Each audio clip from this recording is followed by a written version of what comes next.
দর্শক আসসালামু আলাইকুম। জীবনের গল্পে আপনাদের স্বাগতম। ক্যামেরার সামনে দাঁড়িয়ে আছে এই মুহূর্তে একটি অসহায় বোন। আমরা শুনবো তারই জীবনের গল্প। আসসালামু আলাইকুম আপু, কেমন আছেন? ওয়ালাইকুম আসসালাম ভাইয়া, ভালো আছি। ভালো আছেন না আপু? আপনার নাম কি আর আপনি কোথা থেকে এসেছেন? আমার নাম শিমলা, সিরাজগঞ্জ থেকে আসছি। আপনার নাম শিমলা, সিরাজগঞ্জ থেকে এসেছেন। আচ্ছা, আপনার বয়স কত? 18। 18 বছর বয়স। আপনার ফ্যামিলি থেকে কে আছে? আমার ফ্যামিলিতে খালি নানুর কাছে বড় হয়েছি। আপনার নানুর কাছে বড় হয়েছেন। আপনার আব্বু আম্মু মারা গিয়েছে নাকি অন্য কোথাও আছে? হ্যাঁ, মারা গেছে। আর আপনার ফ্যামিলিতে ভাই বোন কজন আপনারা? আমরা 3 বোন 2 ভাই।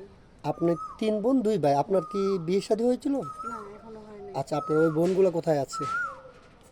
তারা থাকে তার স্বামীর কাছে। ওদের বিয়ে শাদী হয়ে গেছে? বিয়ে হয়ে গেছে। আর আপনার ভাই আপনাদের খবর রাখে না? না। ও আচ্ছা আচ্ছা, তাহলে তো আপনার লাইফটা অনেক কষ্টের আপু। বুঝতে পেরেছি। তো আপনি আমাদের ক্যামেরার সামনে কী জন্য আসছেন অথবা কীভাবে আসলেন একটু যদি বলতেন। আমি আরেকটা বোনের মাধ্যমে আমি আপনাদের পরিচয় শুনছি। ও, শোনার পরে এখানে আসা হয়েছে। আপনার বান্ধবী অথবা বোন যেটাই বলি না কেন আমরা, তার মাধ্যমে আপনি আমাদের খোঁজ পেয়েছেন, আপনি আমাদের এখানে আসছেন একটা ভালো জীবন সঙ্গীর আসে, তাই তো? হ্যাঁ। আচ্ছা ঠিক আছে। যিনি আপনাকে বিয়ে করবেন ওনার বয়সটা কেমন হতে হবে? বয়স 40 হলো, সমস্যা নাই। বয়স 40 হলেও সমস্যা না, আপনি শুধু চাচ্ছেন একটা ভালো মনের মানুষ। ভালো মনের মানুষ। ভালো মনের মানুষ যে আপনাকে কেয়ার করবে, যে একটু ভালোবাসা দিবে। জীবনে তো ভালোবাসার অনেক অভাব। বুঝতে পেরেছি। যেহেতু ফ্যামিলিতে কেউ নেই, নানুর কাছ থেকে বড় হয়েছেন, আপনার লাইফটা অনেক কষ্টের। আচ্ছা ঠিক আছে, আমরা এই ভিডিও পাবলিক করার পর তো দেশ থেকে প্রবাস থেকে শত শত ভাই আপনার সাথে যোগাযোগ করতে চাইবে। অনেকের বয়স 40-45, অনেকের স্ত্রী মারা গেছে অথবা বাচ্চা কাচ্চা হয় না, সেটার জন্য দ্বিতীয় বিয়ে করতে চাই। ওইরকম কোনো ভাই যদি আপনাকে বিয়ে শাদী করতে চায়, আপনি বসবেন? হ্যাঁ, বসবো। বলবো যে 40-45-50 বছর হয়। হ্যাঁ, সমস্যা নেই। আচ্ছা, এখন যেহেতু বলতেছেন কোনো সমস্যা নেই, পরবর্তীতে বলবেন না যে তোমার বয়স বেশি, আমি মেনে নেব না। না, সবাইকে আর এক নিয়ে হবে বলেন। আচ্ছা ঠিক আছে, আপনি মন থেকে বলছেন। হ্যাঁ, মন থেকেই বলছি। আচ্ছা ঠিক আছে আপু, আমরা বুঝতে পেরেছি। তো আপনার সাথে যোগাযোগ কীভাবে করবেন ওনারা? আমার তো বর্তমানে ফোন নাই। আপনার বর্তমানে কোনো ফোন নেই? না। তো এখনকার যুগে তো মোটামুটি সবারই ফোন থাকে, আপনার ফোন কেন, কি হয়েছে?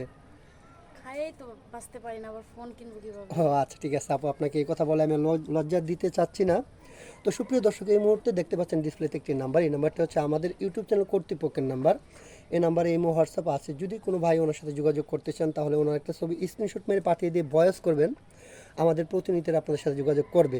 কেউ অযথা অডিও কল ভিডিও কল দিয়ে আমাদেরকে বিরক্ত করবেন না, তাহলে আমরা ব্লক মারতে বাধ্য হব। আচ্ছা ঠিক আছে আপু, আপনি নামাজ কালাম পড়েন? হ্যাঁ। নামাজ কালাম পড়েন, 5 ওয়াক্ত নামাজ পড়েন? হ্যাঁ। হ্যাঁ। আচ্ছা ঠিক আছে, বিয়ের পর স্বামীকে নিয়ে কোথাও ঘুরতে যাওয়ার ইচ্ছা আছে? আমার স্বামী যদি বলে যে আমাকে নিয়ে কোথাও ঘুরতে যাবে, তাহলে নয়তো আমার কোনো ইচ্ছা নেই। আপনার ব্যক্তিগতভাবে কোনো ইচ্ছে নেই? না।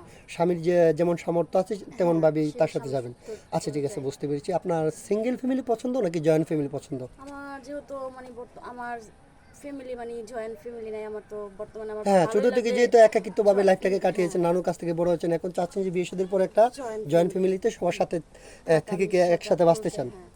আচ্ছা ঠিক আছে আপু, সমস্যা নাই। আপনার জন্য শুভকামনা রইল। ভালো থাকবেন, সুস্থ থাকবেন। আল্লাহ হাফেজ।